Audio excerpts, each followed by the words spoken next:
وتحولت لعمرو حلمي ما هو عليه الآن. فاكر وانت صغير في حاجة طلعت كده كنت بتحبها رحت لها بشكل طفولي قوي؟ هو اول حاجه يعني لفتت نظري ونظر اللي حواليا للموهبه كانت غطا علبه لافاشكري. انا كنت عندي يمكن 9 سنين او حاجه، معرفش بقى لافاشكري ولا جبنه نستو ولا ايه، مش فاكر. هنسميها جبنة الناس. علبه بالجبنه مثلثات. خدت العلبه ورسمت عليها رسمه بالقلم. العلبة الرسمة كانت مفاجأة ليا وللي حواليا، ان انا ازاي قدرت احول من غطا علبة، ظهر غطا علبة، لحاجة تستحق انك انت ما ترميهاش. فاكر رسمت ايه؟ مش فاكر. فاكر انها حاجة كانت فيها بونتيه، كان الرسمة بالمدرسة التنقيطية. فطبعا مدرسة تنقيطية وانا عندي 9 سنين دي كان حاجة برضو شاذة جدا، لانه دي امبريشنزم، وانا ما عرفتش عن الامبريشنزم المدرسة التأثيرية الا يعني مثلا وانا عندي 14 سنة. يعني انما ان انا اعمل كده دي اول مرة انا اتفاجئ من نفسي فيها. آم، آم، كانوا بياخدوا رسوماتي ويودوها مسابقات في اليابان عشان في المدرسة. في المدرسة من صغري، يعني من ابتدائي كانوا بياخدوني في مسابقات في اليابان يعني هي ابتدت بغطا الجبنة المثلثات. بغطا الجبنة المسلسلات. انما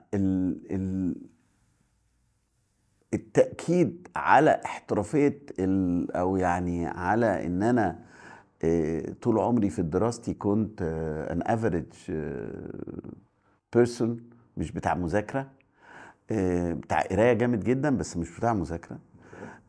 اليوم اللي دخلت فيه اول يوم في الكليه ودخلت فيه المرسم اول يوم. قبل ما نوصل اليوم ده عايز ارجع معاك في حاجة.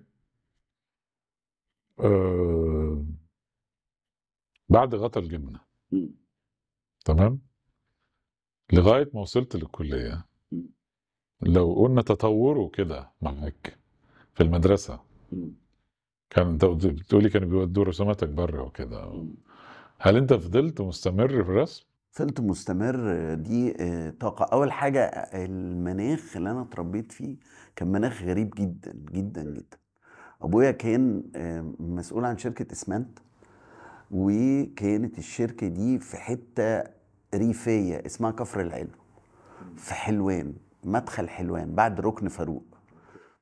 والمنطقة دي كانت ريف، لا عندي بقى حد ألعب معاه ولا أطفال أكلمهم ولا بس قدامي النيل مباشرة، وقدامي شجر وقدامي جماليات بس لوحدي، فلازم أتعامل مع نفسي يعني. فابتديت أعمل خيال افتراضي من عالم آخر.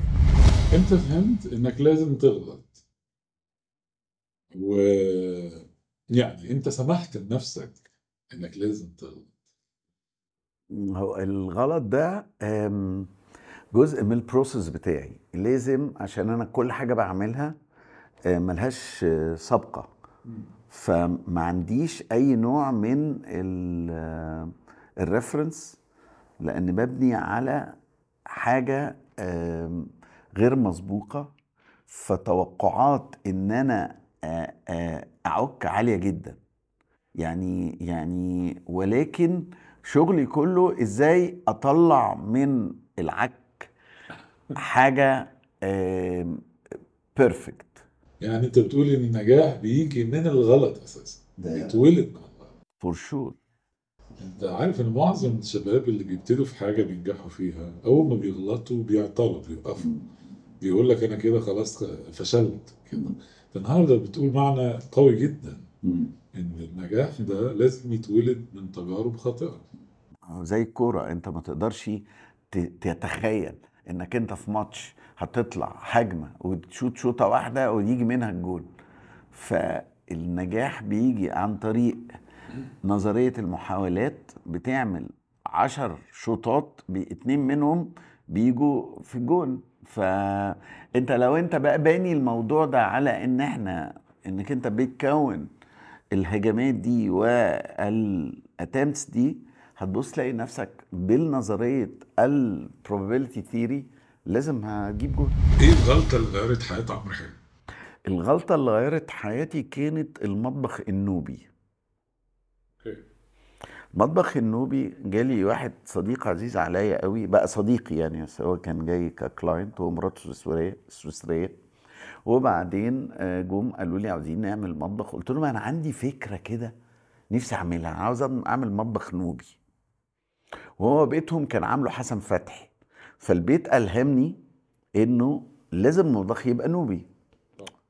ف لما عملته مش في بيتهم اللي في المطبخ النوبي، عملته في المعادي في شقة.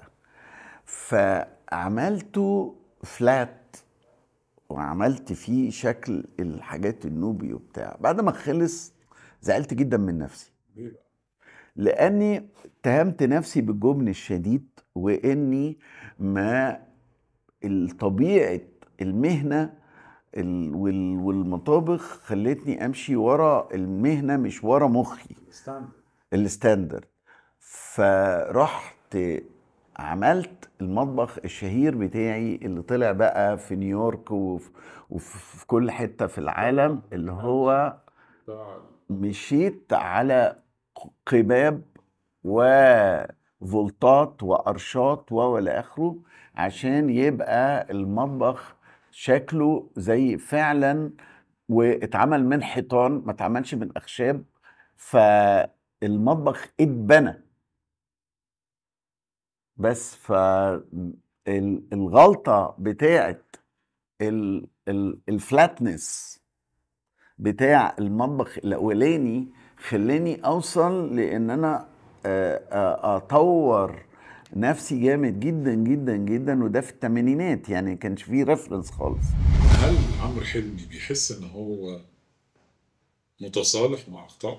هل في شعور بالندم ولا انت متصالح مع اخطائه؟ متصالح مع اخطائي. يمكن الخطأ الوحيد اللي عندي اللي بلوم نفسي عليه دايما، اللي هي برضو له علاقة بالعالمية، ان انا مفيش حتة في العالم ما عملتش فيها معارض. طوكيو، ألمانيا، سويسرا، أمريكا. الغلطة اللي أنا يعني بلوم نفسي عليها دايما هي عدم الاستمرارية في التواجد.